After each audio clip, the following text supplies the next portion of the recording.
घोड़ा चाहिए तो महाराज राम से कहिए कि हमने घोड़े के मस्तक पर लिखी उनकी चुनौती स्वीकार कर ली है।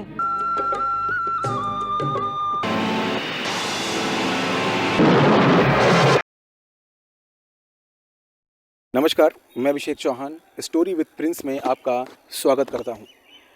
आज की कहानी हमारी संबंधित है रामायण के उत्तरकांड से।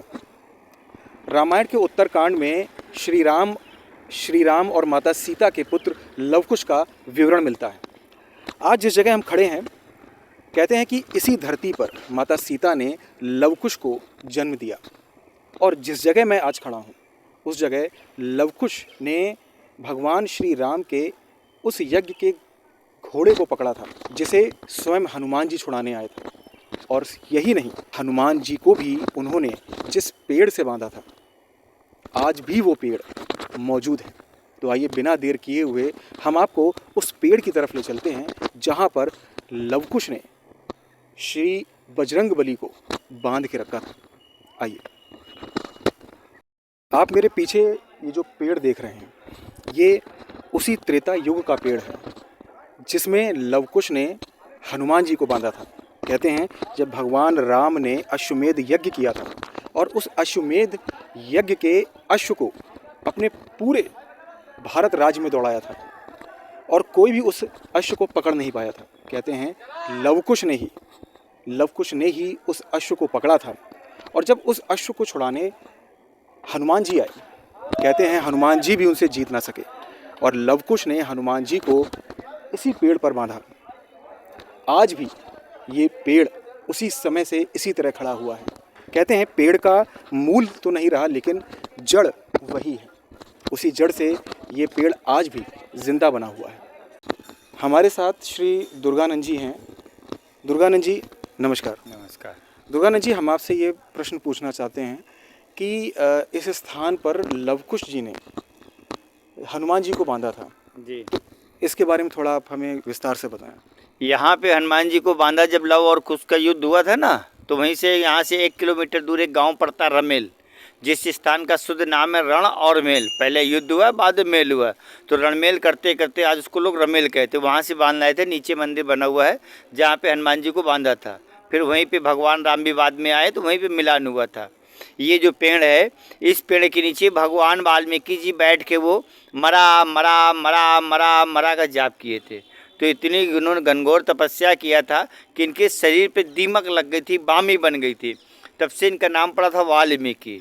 तो इसी पेड़ की विशेषता ये है, जैसे हम अपने पुराने कपड़े को उतारते नए पहनते हैं, वैसे आप ध्यान से देखिए, ऊपर का देखिए, पूरा फेस आपका खत्म हो रहा है, सड़ रहा, गल रहा, मिट्टी हो रहा है।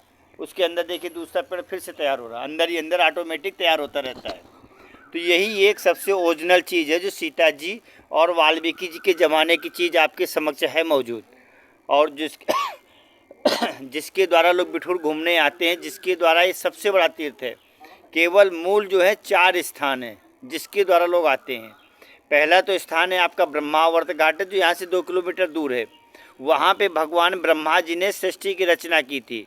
वो स्थान का नाम है ब्रह्मावर्त घाट। उसी पृथ्वी का बीचों बीच है वो। उसी से थोड़ा आगे आप जाएंगे तो एक पड़ेगा ध्रुव टीला, जहाँ भगवान ध्रुव जी का जन्म हुआ था। तीसरा ये भगवान वाल्मीकि ऋषि का आश्रम है जहाँ पे रामायण लिखी है। चौथा नीचे गेट के पास है लवकुश जन्मभूमि, जहाँ लव और कुश का जन्म हुआ, और वहीं हनुमान जी को बांध के ले आए थे। तब सारा भेद और परिचय खुला। तब मैया जी से भगवान ने कहा घर चलने के लिए, तो मैया जी ने मना कर दिया कि नाथ एक धोबी कहने से आपने निकाला है, आपकी प्रजा ने मैं कलंकित किया, अब हम कौन मूल्य क्या दे वापस चले।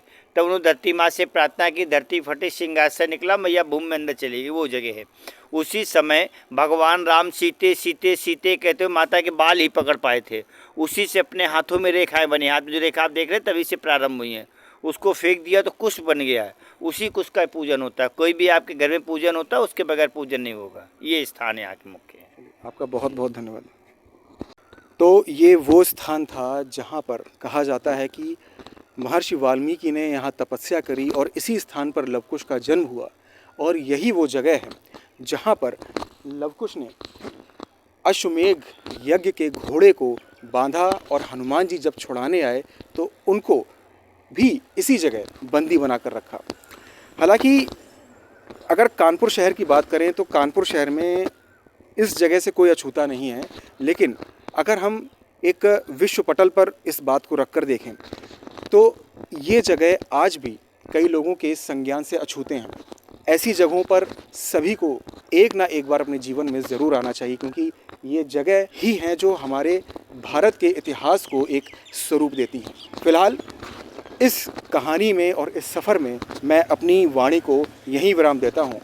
आने वाले एक और रोमांचक सफ़र में हम कहीं और चलेंगे और आपको दिखाएंगे इतिहास और रहस्य से भरी हुई दुनिया में कुछ और नया। तब तक के लिए नमस्कार।